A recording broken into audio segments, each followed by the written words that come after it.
Multiplayer games are a great deal of fun. They bring a competitive nature out of us, they bring our friends together, and if you have some serious skills, it can lead toward rewards beyond the screen at home. But even if you are a pro level player, sometimes you just need a change of pace, and that's when we play offline. Hi everyone, I go by the name of Kevin Kryptonite and welcome to the channel. In today's video I thought I'd discuss a game that I've had a great experience with, Mafia 3. As the title suggests, it's the third installment in the Mafia series.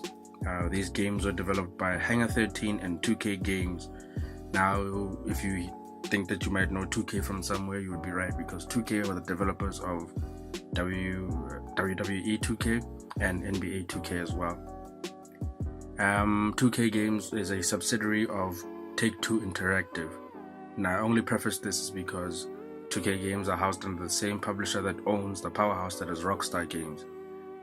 Now, obviously, Rockstar Games are known for their open world action games, and speaking of which, Mafia 3 falls under that category. That's the type of genre that this game is. So in Mafia 3, you play as Lincoln Clay, an orphan who grew up in the hot and messy streets of New Bordeaux. New Bordeaux is a fictional city based off of New Orleans, so that is the type of vibrant environment that you'll be playing in for most of this game. It does take you to different locations within like a New Orleans kind of setting, things like going to the bayou, going to the swamps, so on and so forth. Now, as I was saying, Lincoln Clay, that's our main character, he's returning home from Vietnam, and he goes to a bar which is owned by, let's say, his adopted family. So like I said, he's an orphan, so he grew up on the streets and he was just trying to scramble through to make ends meet. And to ensure that he didn't end up in the wrong line of work, he joined the army to try and straighten him out.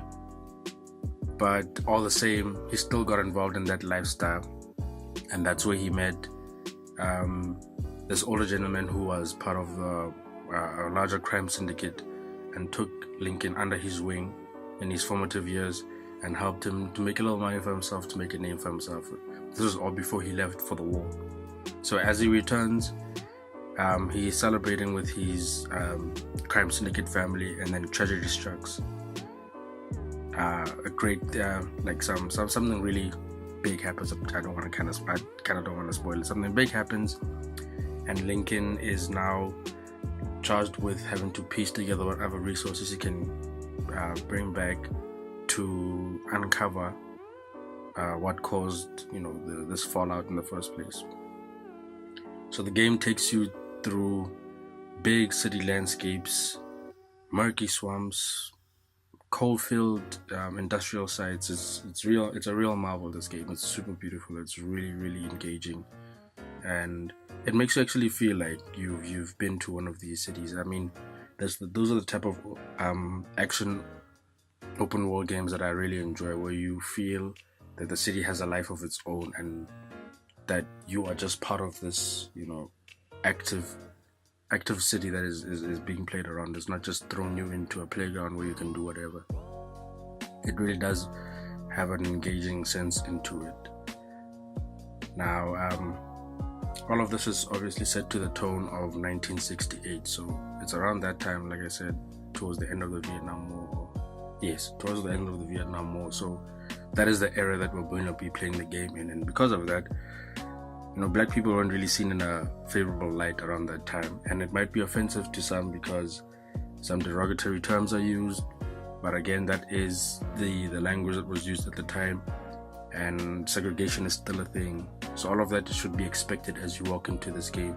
The game does a really good job of prefacing this before you start, saying that it was all done for stylistic purposes, so it makes you feel like you were in that era as well. Right, moving on, the mechanics are very much like GTA. So you have the ability to steal different vehicles, both land vehicles and water-based vehicles. There's combat in terms of guns. Those are the main weapons, guns and explosives. But again, all the weapons that are used in this game are limited to the era in which these kind of things would be found. For instance, you wouldn't find maybe, let's say, a jetpack in 1968. It just wouldn't happen. But you do have So I would like to say there's some nice toys to play around with in the game. There's RPGs, there's explosives, things that you would think that the military could provide somebody if they really were looking for them. Same goes for the vehicles. Now, as you progress within this game, you're going to recruit associates, and they're going to help you take over sections of the map in the ultimate quest for you to be the biggest mafia in New Bordeaux. Now, the game's runtime, if you just mainline, just the storyline, is about 20 hours. If you just stick to the main story beats. But if you add the side missions, you're looking at 32 hours of gameplay. So I think really it does justify any amount of money that you're going to put into it at the end of the day. It's quite a fleshed out game, and there's still even more to do once you've finished the main game. To date, it has 3 pieces of DLC that have been released, so there's also extra content after you finish the baseline game, and all of this is packaged under the Game of the Year edition. So if you buy the Game of the Year edition, which is going to be a bit more than just the base game itself, you get the base game and all 3 pieces of DLC in one collection, and yeah, a good time could be had. Now I just want to run down some quick pros and cons that I saw as I was playing the game. So for pros, I'd say that this game definitely does take a new fresh take on the adventure action genre. You aren't like immediately compelled to go on a rampage when you spawn into the game.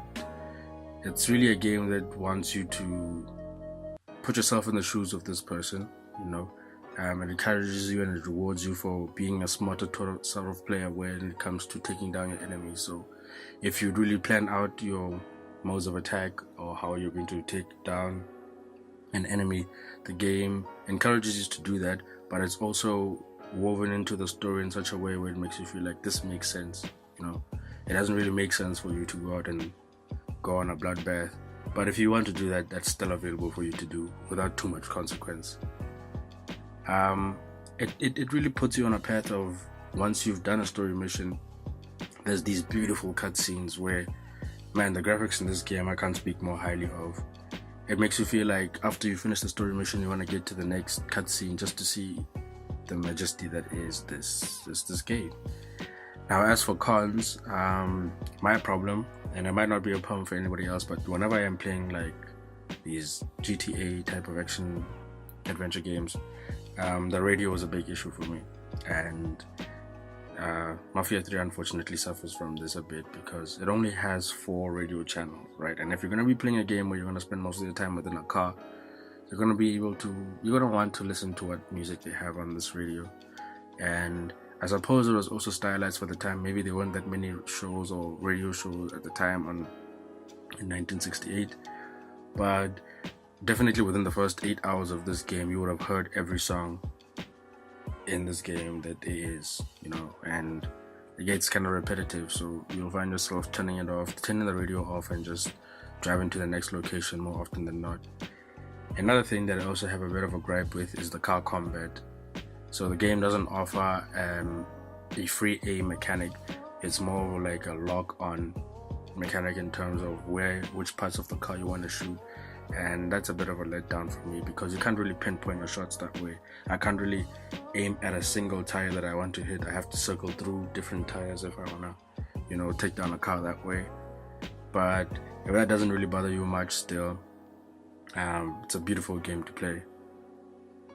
Now, having said all of this, I've never played Mafia 1 or 2, but this game never made me feel like I was missing out on a bigger plot or a bigger story. So you could definitely just jump into Mafia 3 and feel like it's just an experience on its own. I do encourage you to play Mafia 2 though, because there's a character within this game. It doesn't play much of a big role that you were dealing with in Mafia 2. I'm just going to go out and say it. He was the main person in Mafia 2. But like I said, if you have that chance, play Mafia 2. Apparently it's also a very fantastic game. You won't really get fatigued with this game. I don't feel like you'll find yourself sitting there for hours mainlining story missions, and then you'll look up and see that you're fairly deep within the story. But in any case, guys, that was my review of Mafia 3. I thank you guys for watching these videos. I will be doing more in terms of the single player playing offline type of games, and I hope you guys enjoy them. Thank you again for tuning into my video. Please remember to like, share, and subscribe. Bye, guys.